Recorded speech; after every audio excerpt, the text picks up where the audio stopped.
du scale-up de la démonstration et qui se place entre les niveaux de maturité technologique entre 7 et 9, c'est-à-dire entre la démonstration dans un environnement industriel opérationnel et la phase qui précède la phase d'exploitation industrielle et commerciale à grande échelle.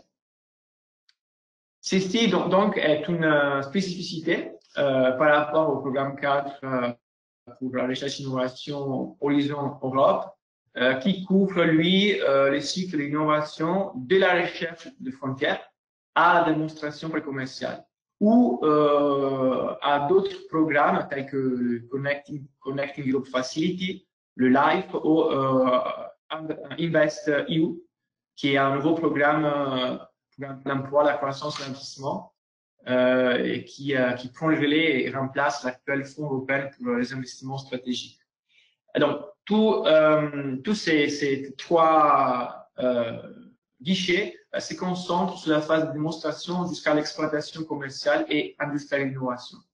En outre, le Fonds pour l'innovation est différent du programme 4, puisqu'il contemple la possibilité de déposer des projets portés par un seul sujet juridique. Les critères de sélection, la modalité de déboursement de la subvention, ainsi que les contenus et les calendriers des codes sont également différents par rapport au programme 4. Une autre différence est le fait que le périmètre du fonds est restreint à certaines technologies, notamment les technologies pour le captage, l'utilisation et le stockage du CO2, les technologies permettant à des industries à haute consommation énergétique de réduire leurs émissions de gaz à effet de serre, les renouvelables, les stockages et les réseaux. En ce qui concerne les typologies d'intervention, nous avons dans l'Innovation Fund deux typologies d'intervention de la part de la Commission européenne. La subvention classique et aussi la possibilité d'accéder à une aide pour le développement du projet. C'est un outil qui est piloté et géré par la Banque européenne d'investissement. Quant aux bénéficiaires, l'accent est porté sur les entreprises privées, c'est-à-dire start-up, PME et grands groupes. Le fait que ces fonds aient un positionnement unique dans les paysages des programmes de financement européens dans le domaine de la transition énergétique offre aux porteurs de projets l'opportunité de créer des synergies avec d'autres guichets européens, notamment Horizon Europe, InvestEU, le CEF, etc., ou des aides nationaux ou régionaux, voire les fonds structurels. Si, à mon avis, c'est difficile de panacher plusieurs financements européens directs dans les mêmes projets, il serait plutôt plus simple de combiner des fonds structurels avec les financements obtenus par le biais de l'Innovation Fund, ou sinon aussi créer des synergies entre autres financements européens dans les cadres des projets différents, que ce soit parallèles, consécutifs ou préliminaires. En tout cas, les conditions sine qua non pour effectuer cette typologie de synergie est de respecter la règle selon laquelle les contributions financières européennes ne peuvent pas couvrir les mêmes coûts et le principe qu'un projet ne peut pas être financé au-delà de 100% de ses coûts éligibles. Next slide, Valentina, s'il te plaît. L'origine. Alors, le Fonds pour l'innovation, comme disait Valentina, est le successeur du programme NER 300.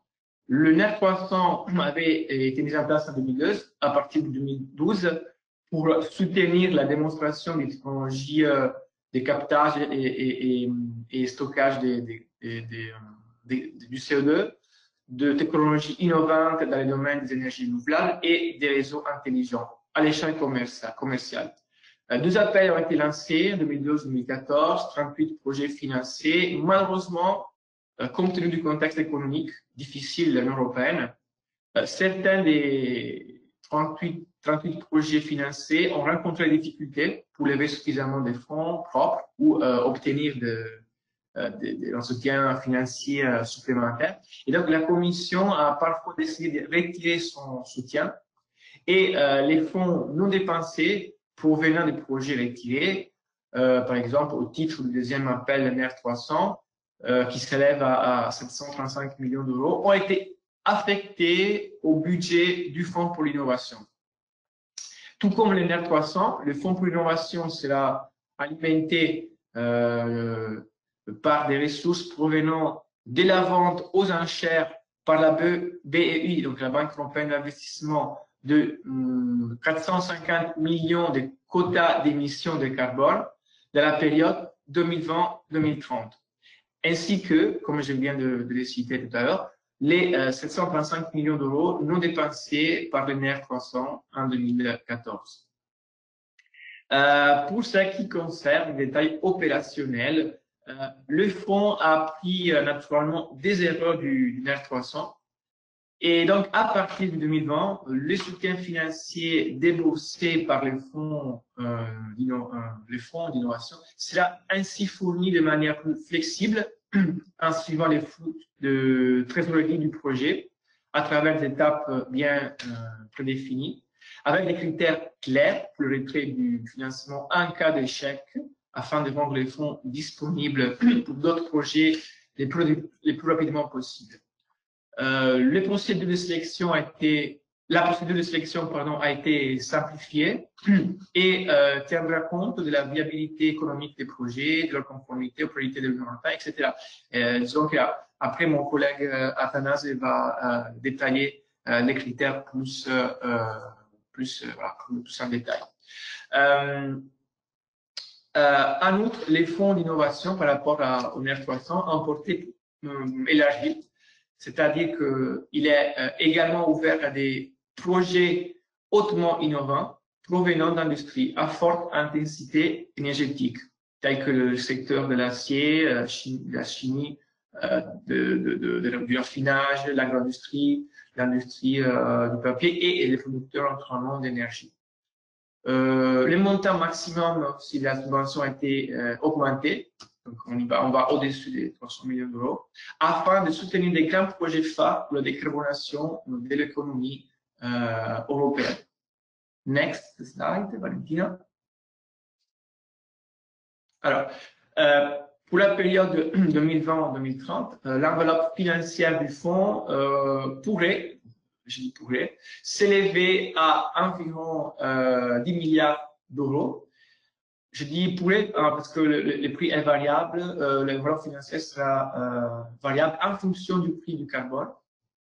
Dans 1 milliard d'euros qui a été déjà mis à disposition dans le cadre du premier call 2020 et qui a été, attention, exclusivement dédié aux projets de grande envergure, c'est-à-dire en dessus des 7,5 millions en termes de CAPEX. À 6 milliards d'euros, donc mis à disposition en 2020, il faudra ajouter 9 milliards d'euros disponibles pour l'accès à l'outil Project Development Assistance. Il s'agit d'un outil, comme je disais tout à l'heure, géré par la BEI, qui a pour but de soutenir davantage les projets hautement innovants qui peuvent permettre de réduire considérablement les émissions, mais qui pourraient nécessiter des améliorations en termes de planification, modèle économique, documentation, structure financière, juridique, analyse d'impact environnemental ou simplement un renforcement des capacités du promoteur du projet. Donc, il est prévu que le PDA amènera ces projets au niveau de maturité, permettant un accès direct à la deuxième phase de la procédure de candidature dans l'appel à proposition suivant. Une fois obtenue la subvention, le porteur du projet pourra soit choisir lui-même le prestataire, soit choisir le prestataire qui l'accompagnera dans une liste prédéfinie par la BEI, soit les choisir directement lui-même. En ce qui concerne les entités qui seront mobilisés sur la gestion du fonds. Donc, il y en a disons, 4. Naturellement, la direction générale pour le climat de la Commission européenne est le responsable politique du fonds. Mais ce sera l'agence exécutive de la Commission européenne, INEA, l'agence pour l'innovation et les réseaux, qui sera le bras opérationnel. C'est-à-dire que l'agence définira, lancera l'école, sélectionnera les projets avec l'aide d'experts externes, signera les accords de subvention, analysera et fera un tour d'expérience sur l'école et managera les projets financés. L'autre entité impliquée est la Banque européenne d'investissement, comme on l'a déjà vu. Elle opérera l'outil Project Development Assistance et gérera les revenus générés par les fonds. Finalement, les États membres aussi seront consultés sur toutes les décisions clés, notamment le lancement des appels à projets et la liste des projets présélectionnés pour le financement du fonds ou pour accéder au Project Development Assistance. J'ai fini avec les objectifs. Donc, le fonds a 2 objectifs prioritaires. Soutenir des projets démonstrateurs de technologies, procédés ou produits hautement innovants, suffisamment matures, comme je disais tout à l'heure, et présentant un potentiel important de réduction des émissions de gaz à effet de serre. Et 2, offrir un soutien financier adapté aux besoins du marché et aux risques des projets, en attirant des ressources publiques et privées supplémentaires. Et ceci était ma dernière planche. Merci Enrico. Prends la suite. Donc avec Athanase, nous allons voir les secteurs éligibles pour le projet, le calendrier de cette année, le périmètre d'action. Nous allons faire un focus sur la sélection, le financement et surtout de la phase 1 de sélection. Et nous allons conclure avec quelques points d'attention avant de donner la parole à Raphaël. Donc il y a 4 secteurs éligibles pour cet appel à projet. La nouveauté par rapport à un R300, c'est l'ouverture au secteur de l'industrie à haute intensité énergétique, y compris les produits qui remplacent ceux qui sont à forte intensité de carbone. Le deuxième secteur est celui de la capture, utilisation et stockage de carbone. Ensuite, on a les solutions innovantes pour la production d'énergie renouvelable. Et en dernier, le stockage de l'énergie.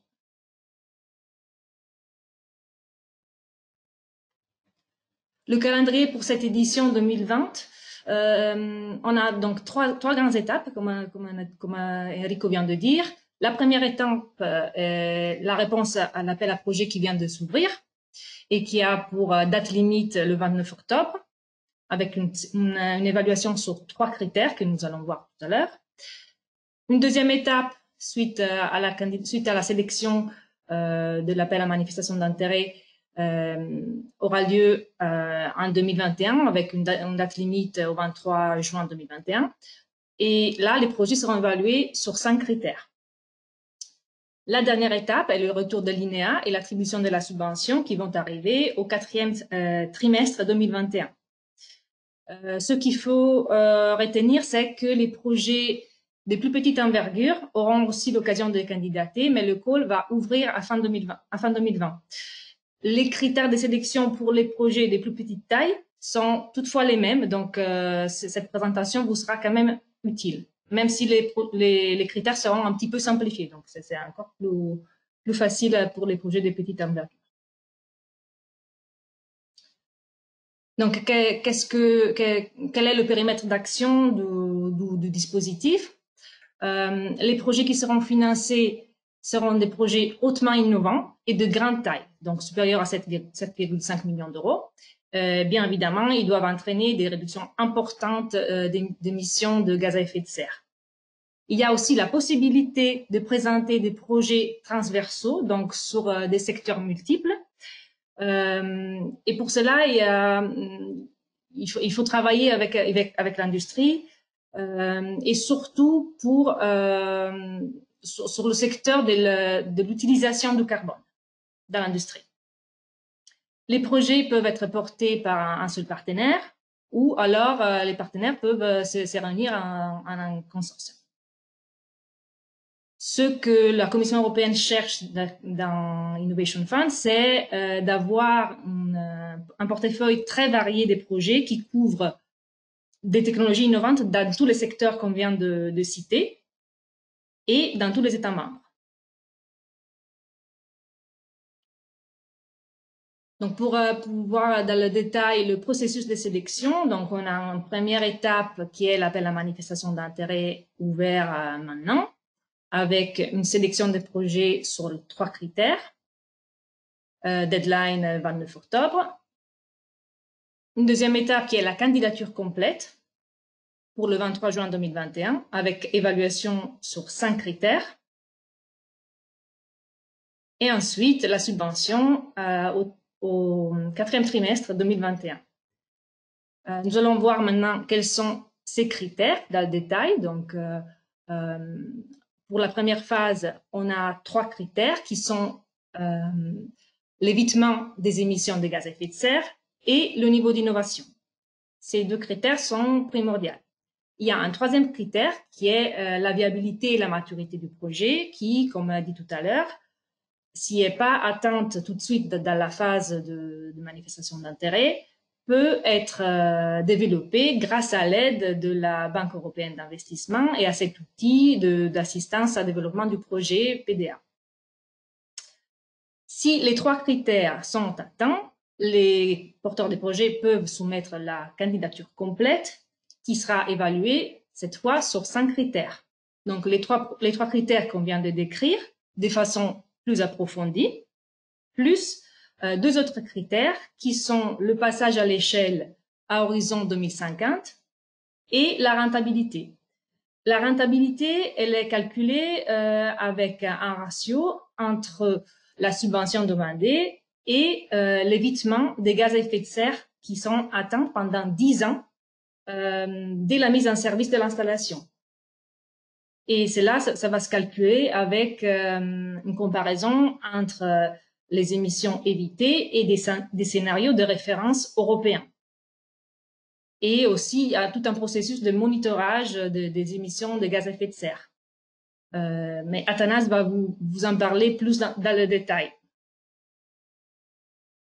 Avec aussi les principes du financement. Donc, Athanas, je te laisse la parole. Valentina, donc pour cette introduction et Enrico également.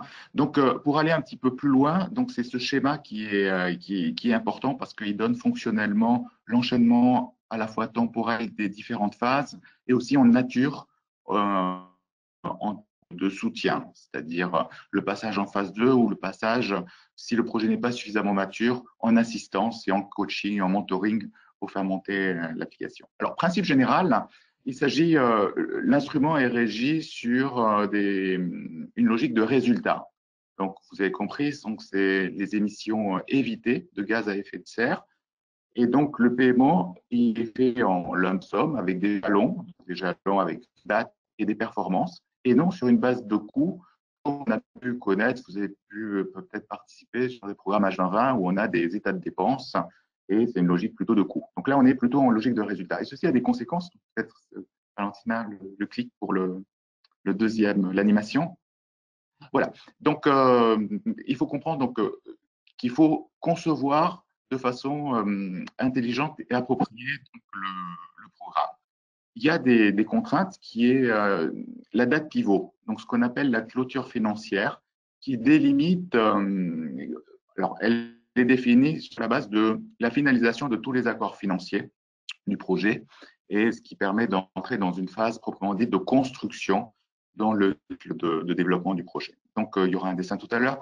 Mais ce qui est important de comprendre, c'est que ce financial close, cette clôture financière, il délimite une partie importante d'un principe qui régit la conditionnalité de la subvention aux objectifs d'émissions évitées de gaz à effet de serre. Donc, ce qui a lieu après le financial close et ce qui a lieu avant est non conditionnel. On va le voir dans le dessin sur la planche suivante, Valentina. Donc, ah oui, donc pardon, oui, il y avait un petit retour en arrière, donc excusez-moi, juste. Donc voilà, donc il y a une contrainte sur cette date de clôture financière, donc on verra le graphique tout à l'heure.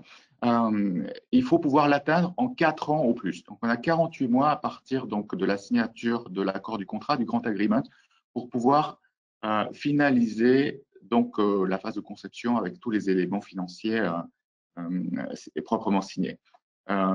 Et donc c'est un motif de retocage si jamais on n'atteint pas ça. Donc ça c'est un élément de conception extrêmement important. Donc, évidemment, donc, cette phase-là, elle précise la date d'entrée en opération. Donc, on a 2 dates importantes dans le dessin suivant. Donc, on a cette date de clôture financière dans le cycle du développement du projet, la date de mise en service, encore un clic.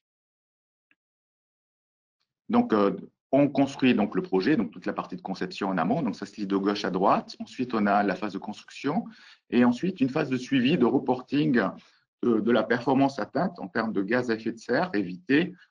Typiquement, sur 10 ans, ça peut être réduit, cette période de suivi et de reporting, ça peut atteindre jusqu'à 3 ans.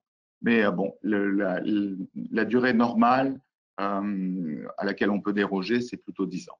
Encore un clic pour l'animation.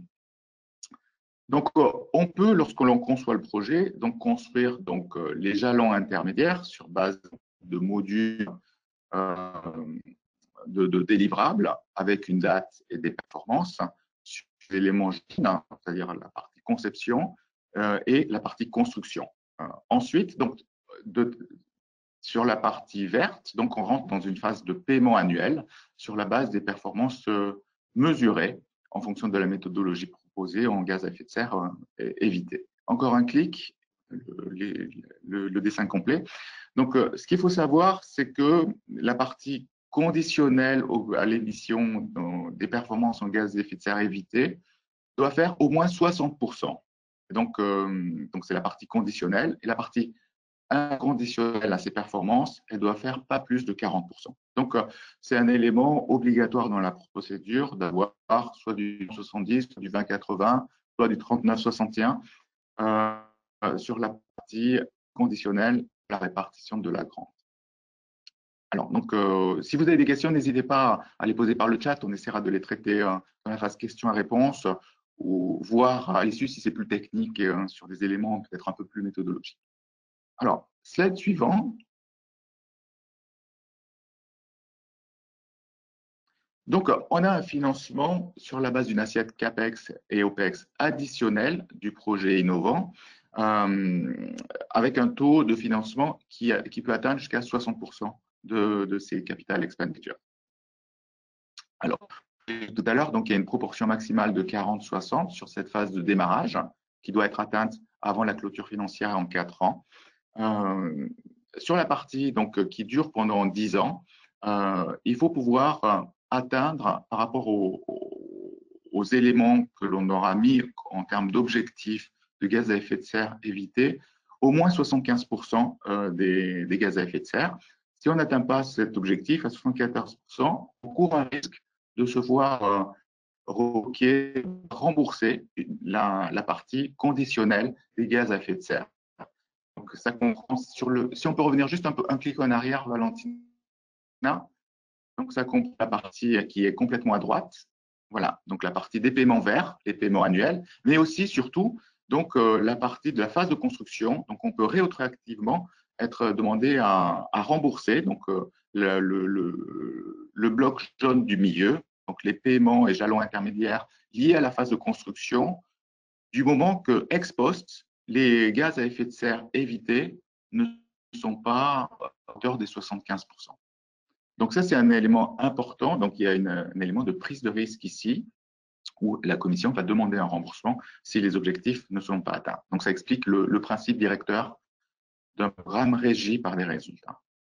On peut revenir peut-être sur la… Valentina, donc tu peux avancer. Voilà. Donc, le slide suivant. Donc, ceci, c'était pour le taux de financement. Encore un slide. Voilà. Donc, ceci, c'était pour l'éligibilité et le financement en règle générale. Maintenant, sur le processus lui-même, donc il y a un processus d'évaluation sur la phase 1, donc celui qui régit l'expression of interest du 29 octobre. Point important, point de décryptage important, il faut pouvoir choisir un seul de ces domaines-là. Donc, Enrico a présenté les 4 domaines. Donc, on est stockage d'énergie, en énergie renouvelable ou en énergie de forte intensité ou en pour chacune de ces grandes catégories, de ces macro-catégories, il faudra choisir un secteur, par exemple l'éolien ou le solaire ou la géothermie ou l'énergie hydroélectrique, etc. Alors, et au-delà de ça, une fois qu'on a choisi le secteur, il faudra choisir également, donc il y a une troisième colonne à ce tableau, qui n'est pas sur le dessin pour des raisons de graphique, le produit, donc le produit électricité. Bon, par exemple, le stockage d'électricité, évidemment, le produit, c'est l'électricité. Pour les autres formes de stockage, ben, ça peut être l'hydrogène, le stockage chaleur, le stockage de froid, les biofuels, donc l'hydrogène, donc on peut imaginer d'autres produits. Donc, il faut choisir un secteur et a priori un produit. Alors, dans le call, vous verrez, il y a un produit avec un S parenthèse. Donc, il y a une certaine… on peut imaginer plusieurs sous-produits, mais ça rend la chose plus complexe. Mais typiquement, c'est un secteur et un produit. Alors, ça, c'est important parce que ça réduit complètement, ça dirige tout le calcul des gaz à effet de serre à éviter. Donc, toutes les émissions s'appuient sur ce choix de secteur. Slide suivant. Alors, en termes d'évaluation, c'est un petit peu comme H20, donc on a 15 points, comme vous avez peut-être, vous connaissez des éléments classiques. Alors là, les 5-5-5, ils sont distribués de façon un petit peu différente. Donc, 5 points sur des calculs, donc des éléments plutôt déterministes avec une évaluation quantitative. Les 5 points du milieu sur le degré d'innovation, c'est plus freestyle, là, donc une évaluation du degré d'innovation. Je vais y revenir un petit peu derrière. Juste après. Et puis, les éléments donc, de maturité de projet, encore 5 points. Donc, là aussi, avec des sous-critères d'une maturité technique sur la compréhension technique et l'effectivité de ce qui est proposé, la cohérence globale financière et puis le plan opérationnel qui ressemble un petit peu à est-ce qu'on est sain, est-ce qu'on est capable de mettre en œuvre ce qui est couché sur le papier.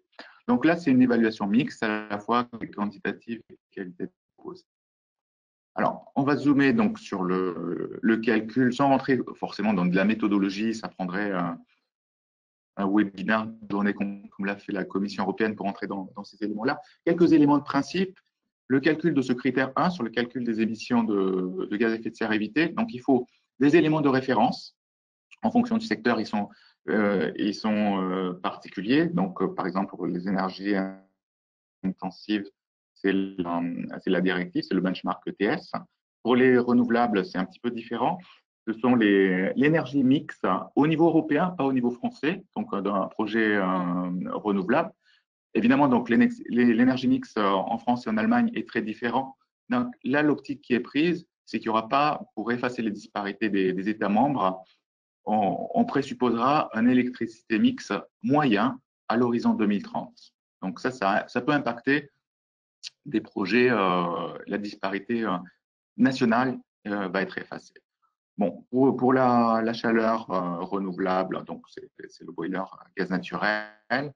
Le stockage d'énergie, donc c'est les TAC, donc les turbines de pointe, les turbines à gaz de pointe qui sont pressenties pour la référence. Alors, il y aura 2 composantes justement pour éviter, parce que c'est injuste de comparer donc un producteur d'acier avec un producteur de tomates. C'était l'exemple illustré par la Commission. Donc, il y a une normalisation avec 2 sous-critères, un critère avec des performances absolues et un critère en performance relative par rapport au premier de la classe. Qui est proposé. Et donc, il y a une normalisation à 50-50 de ces 2 critères. Point suivant. Critère donc numéro 2, donc celui qui est un petit peu plus freestyle. Donc là, l'innovation incrémentale ne suffit pas. Il faudra prouver qu'une forte innovation, avec quelques exemples qui sont cités là, et Alors, et ou le deuxième sous-critère, il est lié à la cohérence avec la politique de l'Union européenne. Donc, efficience énergétique, circularité, ce sont des éléments qui vont vous permettre de gagner, de grappiller quelques points additionnels là-dessus. Au-delà, donc deux sous-critères, donc la puissance de l'innovation et puis donc la cohérence avec la politique de l'Union. Troisième critère, donc là aussi il y a 5 points, donc 2,5 points sur la puissance de l'innovation et 2,5 points sur les éléments que l'on peut défendre, circularité, efficience économique. Maturité du projet, donc ça c'est du plus classique, donc maturité technique, maturité financière. Donc maturité technique, il s'agit de prouver que l'on comprend bien, que l'on connaît bien son secteur, qu'on a un bon management de risque technique, un bon plan de mitigation. La maturité financière, donc c'est la cohérence globale du modèle économique et financier, donc le business model qui est derrière, le plan de financement, et ensuite donc la dimension de description opérationnelle de ce qui va se passer sur le déploiement commercial, mais aussi des éléments importants d'acceptation de la technologie par le public. Donc, c'est l'évaluation de ce plan d'implémentation qui va être sanctionné ici sur cette dernière composante. Là aussi, 5 points sur ces différents composants. Donc, il y a 5 points par sous-critère qui, à la fin, seront concaténés et normalisés. Alors, point important, si on arrive à avoir une bonne note en termes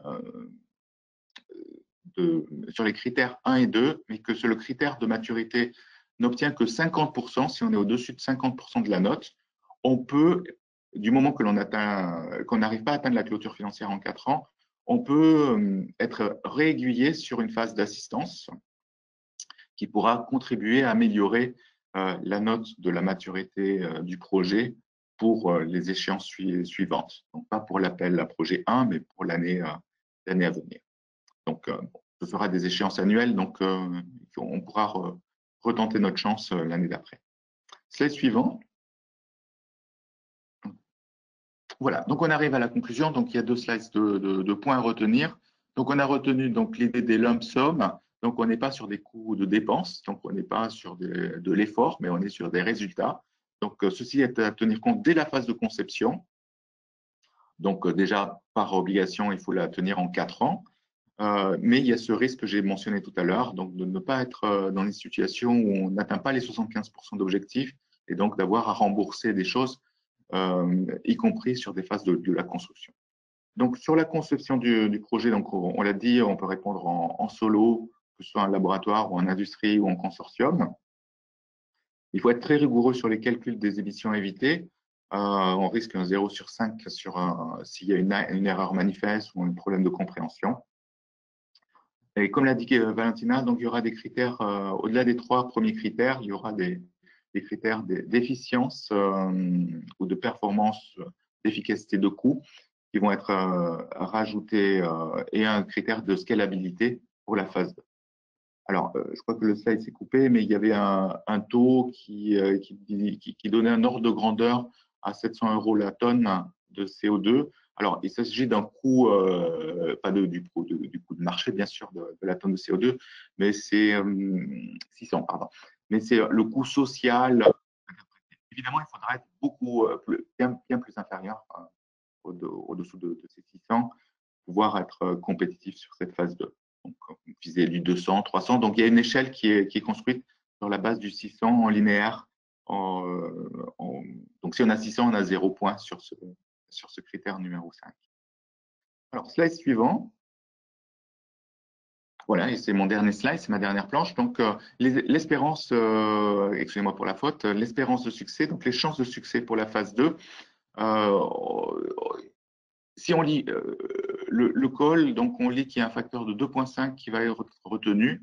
Donc, sur une plage de 1000 millions, du milliard, donc les subventions cumulées des projets qui risquent d'être retenus vont atteindre 2,5 milliards. C'est très conséquent. En parallèle, il y a un nombre de 70 projets qui est attendu. Donc, le calcul n'est pas fait, mais si on fait le calcul, ça donne un ordre de grandeur du ticket moyen. Donc, il y en aura des plus petits, des plus grands. qui est autour de 35 millions de subventions. Autre indice, l'exemple qui avait été pris lors du webinaire du 5 juin par la Commission avait pris le responsable du programme avait pris un exemple à 100 millions d'euros de subventions pour ces écoles. Donc, on est vraiment dans de la grande dimension. Donc, le seuil du 7,5, il est indicatif comme seuil plancher, mais on sera visiblement sur des projets à plusieurs dizaines de millions, voire la centaine, a priori sur ce col-là. Donc, il y aura des éléments complémentaires. Donc, si jamais on a des plus petits projets, il faudra, comme l'a dit Valentina, il faudra être patient pour attendre la fin de l'année. Mais comme les critères, ce sera intéressant de surveiller tout ce qui va se passer pour les grands projets, parce que de façon simplifiée, on a déjà les éléments de cadrage, de conception, et donc ça permet d'avoir 6 mois de plus suite à cette phase d'observation pour les plus petits projets. Donc il y aura un webinaire qui va compléter celui du 5 juin qui était très intéressant. Je vous recommande de le suivre. Il y a des éléments intéressants qui sont en ligne. Le webstream, il est toujours en ligne sur Innovation Funds. Il y a vous allez soit sur le webinaire du 5 juin ou sur celui à venir du 14 juillet, puisque là, il va être un peu plus concret. Il y aura des choses probablement complémentaires à apprendre. Merci pour votre attention. Donc, je ne sais pas si vous avez des questions. On pourra peut-être les aborder dans la phase suivante. Et Raphaël va présenter la suite, je pense, avec une illustration d'un R300 récent. Oui, Athanas, on peut peut-être déjà répondre à 2 questions parce que ça concerne le programme en lui-même. Donc, il y a Marion Henriette. Bonjour, un secteur et un produit à choisir. Comment peut-on proposer des projets qui couplent production d'énergie renouvelable et stockage d'énergie? Oui, alors ça, c'est vrai que quand j'ai dit il faut choisir un produit et un projet, c'est la ligne générale. Évidemment, donc ils attendent des projets énergétiques et stockage qui vont être, donc ça fera partie de la flexibilité qui est attendue. Alors, ça, c'est pas moi qui le dis, je répète ce que j'ai entendu le 5 juin, parce qu'il y a la même question qui a été posée et la commission a été rassurante là-dessus. Dans le pire des cas, il faudrait présenter 2 subventions. Moi, j'ai la réponse pour les projets hybrides. Il faudra présenter un calcul des émissions évitées absolues avec 2 calculs séparés et enlever le double les émissions qui sont comptées 2 fois. Et pour l'évitement des émissions gaz à effet de serre relatives, il faudra faire le calcul sur les émissions évitées cumulées des 2 parties, donc stockage et production. Merci Valentina. Il y a une deuxième question tant qu'on y est. La production de chaleur-froid à partir des résidus dans une logique d'économie circulaire est-elle éligible? Alors, je dirais que du moment que les autres critères, c'est-à-dire les critères de taille, de conception du programme qu'on a évoqué tout à l'heure, a priori, oui, puisque ça rentre tout à fait. Du moment que les autres critères d'éligibilité sont… C'est dans les secteurs qui sont cités, le secteur le produit chaleur-froid en stockage est évoqué. Donc, je dirais oui. Donc, évidemment, ce ne sera pas évalué la circularité, la note de la logique d'économie circulaire. Elle contribuera au critère numéro 2 en partie. Donc ce sera considéré. Donc, mais il faut pouvoir avoir des points sur les 15 points. Donc oui. Ok, merci Athanas. J'en profite pour répondre à Cathy Bariol. Bonjour, l'assistance et le coaching est-il réalisé par vos équipes?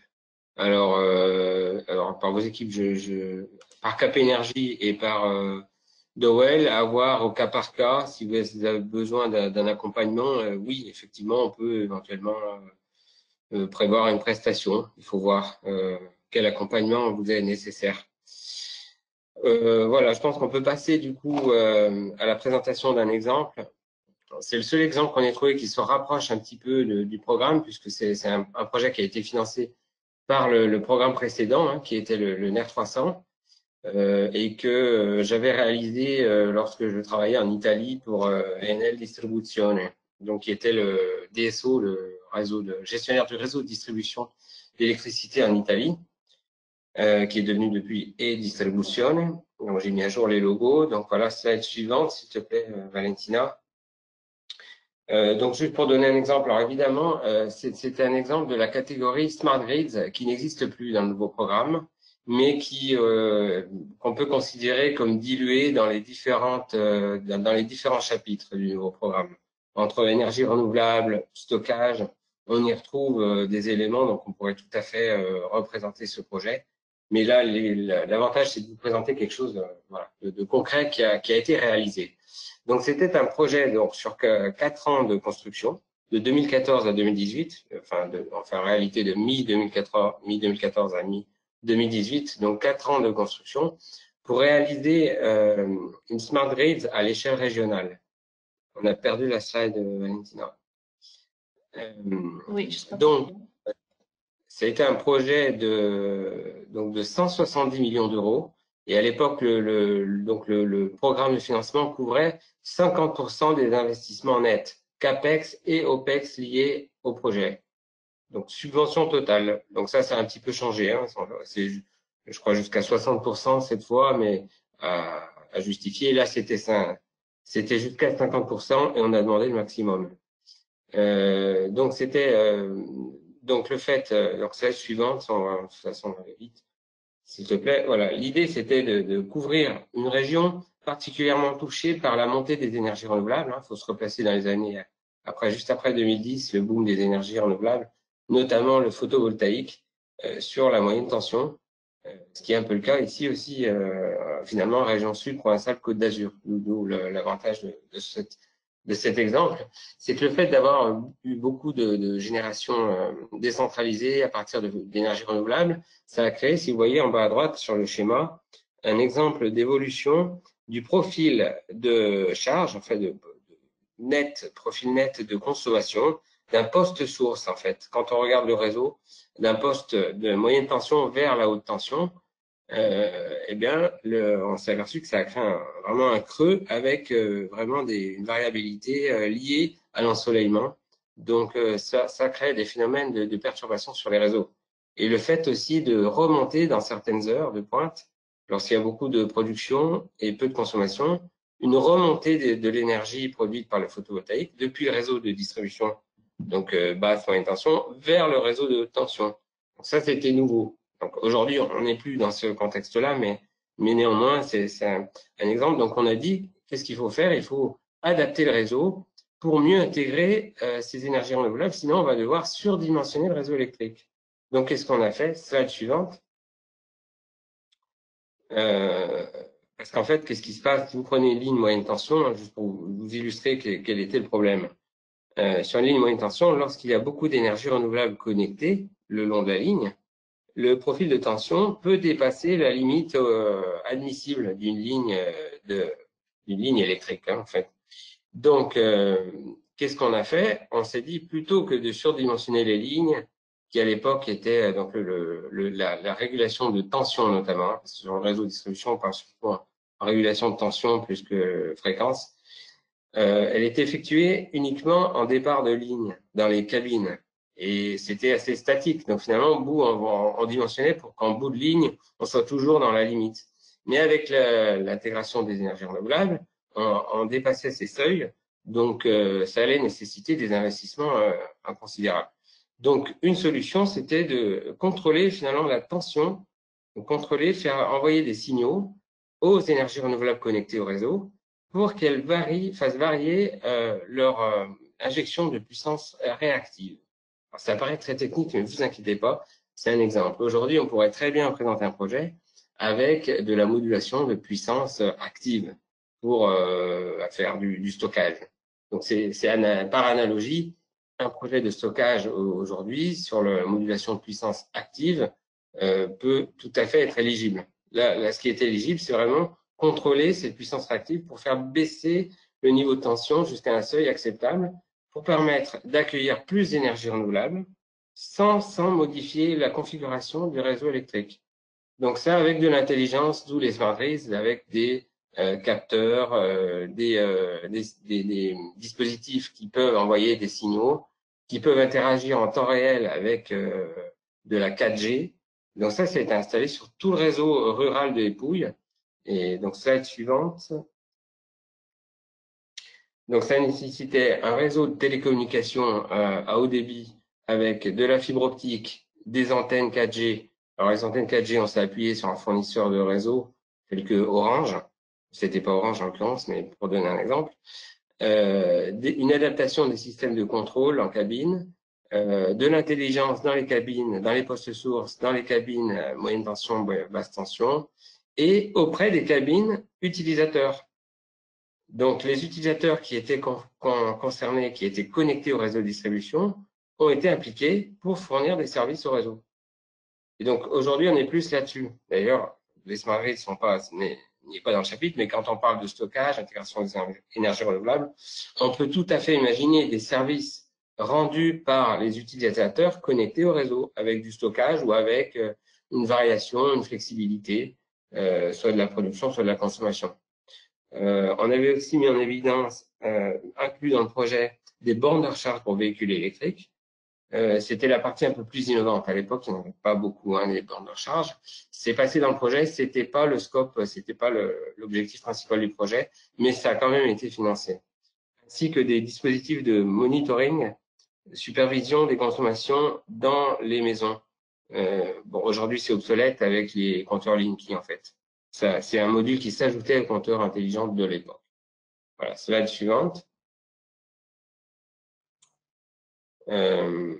Donc, on annonçait, alors c'était pas en termes de CO2, à l'époque c'était en termes de intégration des énergies renouvelables. Donc, on estimait qu'avec ces investissements, on pouvait augmenter d'au moins 20% la capacité d'accueil des énergies renouvelables sans devoir investir dans des câbles et des cabines. Donc, avec de l'intelligence. Augmenter la sécurité et la résilience, on va dire, du réseau, parce qu'en même temps, les mêmes dispositifs, la même intelligence permettait de restaurer des parties du réseau qui étaient interrompues suite à des coupures transitoires. Bon, ça c'est assez technique, mais c'est des bénéfices annexes, on va dire. Et du coup, l'intégration des énergies renouvelables permettait en même temps de réduire les émissions de CO2. Alors comment? On allait calculer comment ces énergies renouvelables allaient déplacer le mix énergétique national en heure par heure. On allait calculer comment les énergies fossiles, finalement, allaient être remplacées grâce à ces 20% en plus de capacité qui allaient connecter les énergies renouvelables.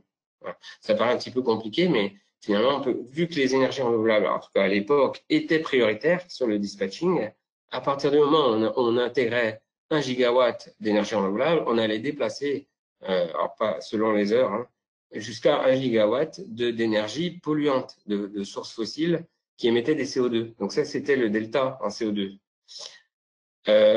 En France, on est un petit peu pénalisé là-dessus parce que, évidemment, le mix énergétique est tel que les émissions de CO2 globales, elles sont basses, étant donné qu'on a du nucléaire. Le nucléaire étant décarboné, lorsqu'on va faire ce calcul en France, par rapport aux autres pays, on va être moins bon. Donc ça, c'est un élément à tenir compte si on va si on utilise ce genre de calcul.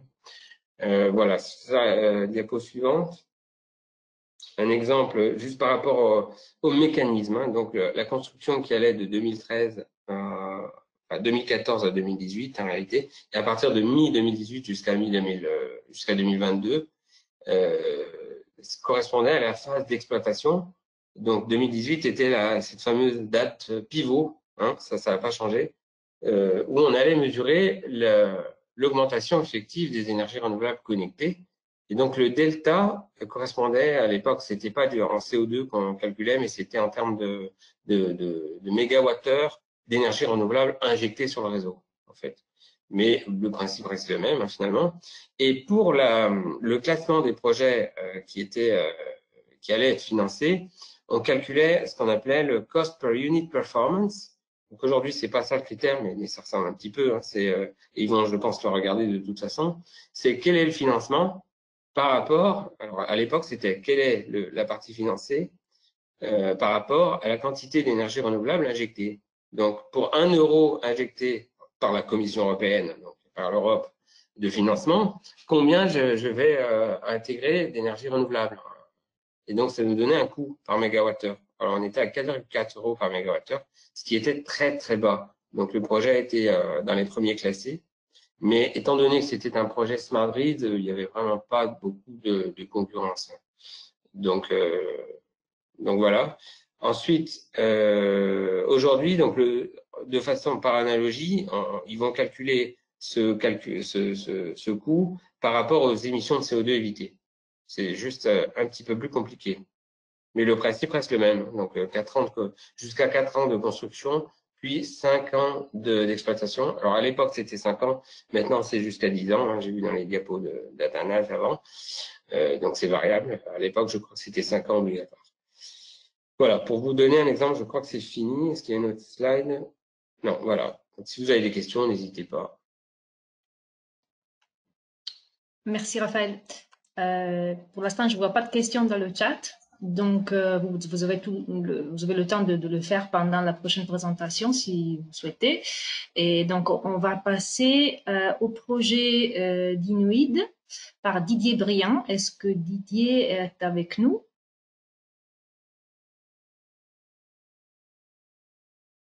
Non, il est absent, il est déjà en réunion.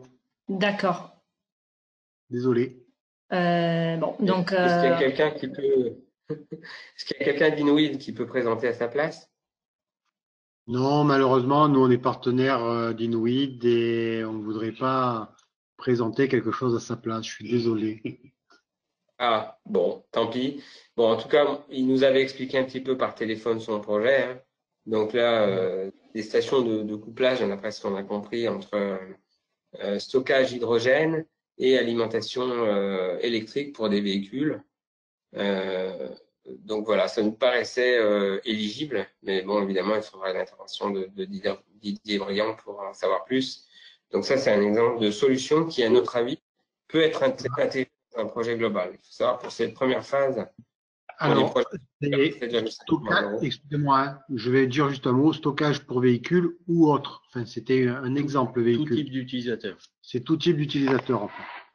Voilà, bon, vous voyez, donc ça tomberait typiquement dans la catégorie stockage.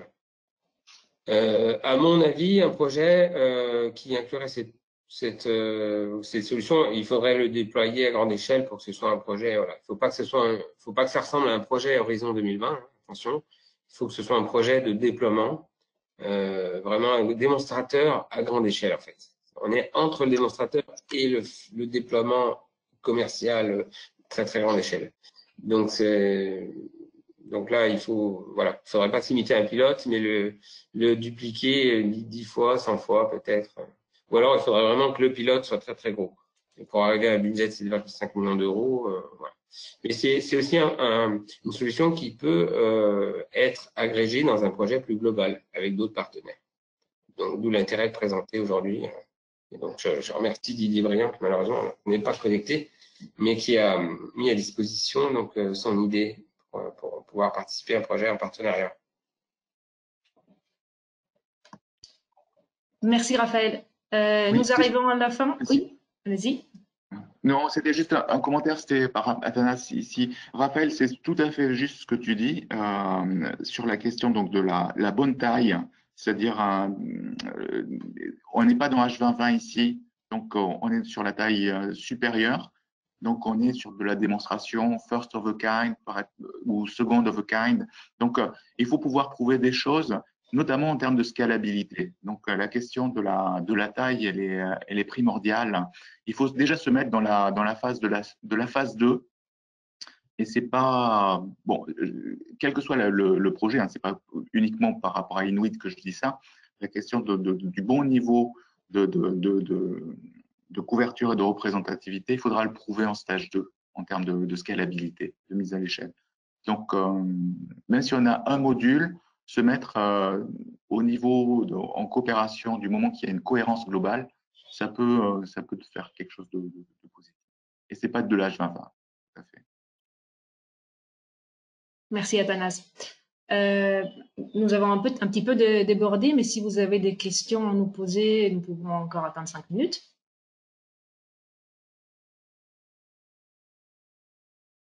Et sinon, vous aurez l'enregistrement disponible si quelqu'un veut revoir le replay. Vous pouvez me le demander. Bon, je vois qu'il n'y a pas de questions. Donc, je vous remercie pour votre attention et n'hésitez pas à revenir vers nous si vous avez des questions vers la Wealth Management pour un accompagnement plus spécifique. Merci à tout le monde.